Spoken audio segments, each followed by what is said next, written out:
Billionaire Manchester United co-owner spark outrage by claiming UK colonized by immigrants. Jim Ratcliffe, the billionaire co-owner of Manchester United, has sparked widespread outrage for claiming the UK has been colonized by immigrants, with club supporters condemning his language as dangerous and divisive, and the Prime Minister demanding an apology. Radcliffe, who founded the petrochemical company Ineos and is one of Britain's richest men, apologized in a statement on Thursday for his choice of the language, but only after a storm of outrage that drew in senior politicians and football fans alike.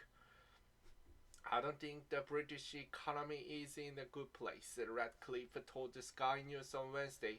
You cannot have the economy with 9 million people on benefits and huge levels of immigrants coming in. I mean, the UK has been colonized, it's costing too much money. The UK has been colonized by immigrants, really, hasn't it?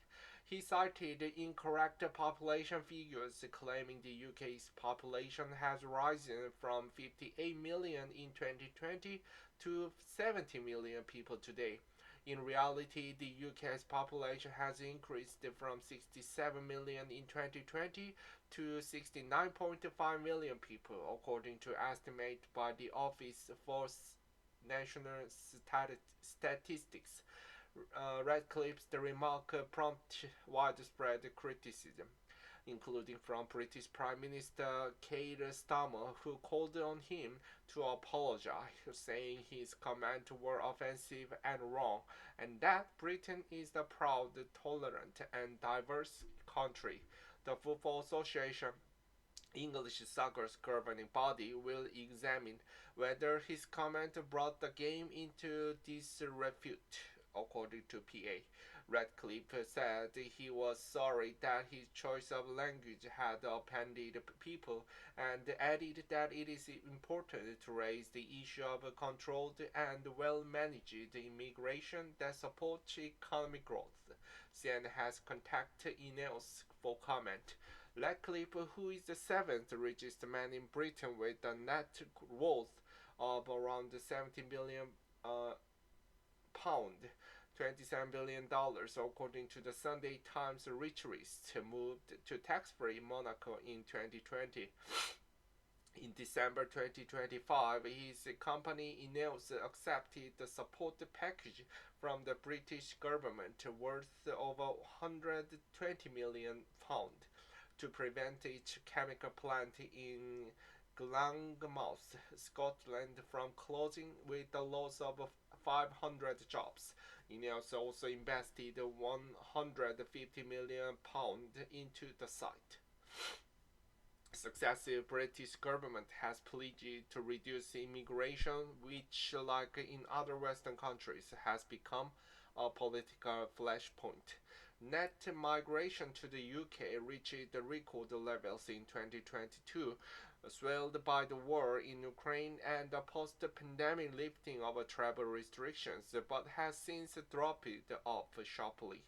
Radcliffe's comment aligned with the argument made by Britain's right-wing populist Reform UK party, which ties its anti-immigrant message to language about protecting the country. Responding to Starmer's criticism of Radcliffe's comment, the Reform leader Nigel Farage said Britain has undergone unprecedented mass immigration that has changed the character of many areas in our country.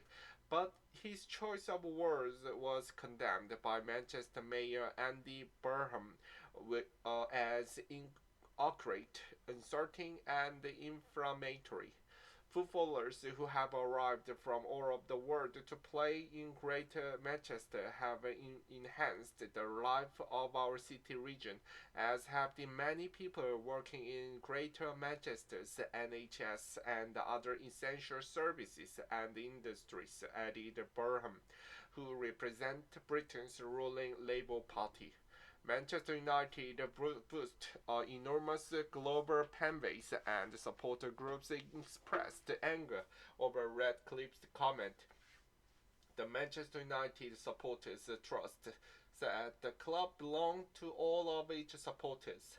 No man should feel excluded from following or supporting the club because of their race, religion, nationality, or background, it added. Comment from the club's senior leadership should make inclusion easier, not harder. The Stratford Chic supporter group club emphasized the immigrant contributions to the city of Manchester and warned that using language that alienate the very people who built this city and support this club is dangerous and divisive. And the Manchester United Muslim Supporters Club said the use of the word colonized echoes language frequently used in far-right narrative that frame migrants as invaders and demographic threat. Such rhetoric has real-world consequences. The group added, the UK has experienced sustained increase in hate crimes in recent years, including rise in Islamophobia, anti-Semitism, racially motivated attacks, and hostility towards the migrant and the people of color.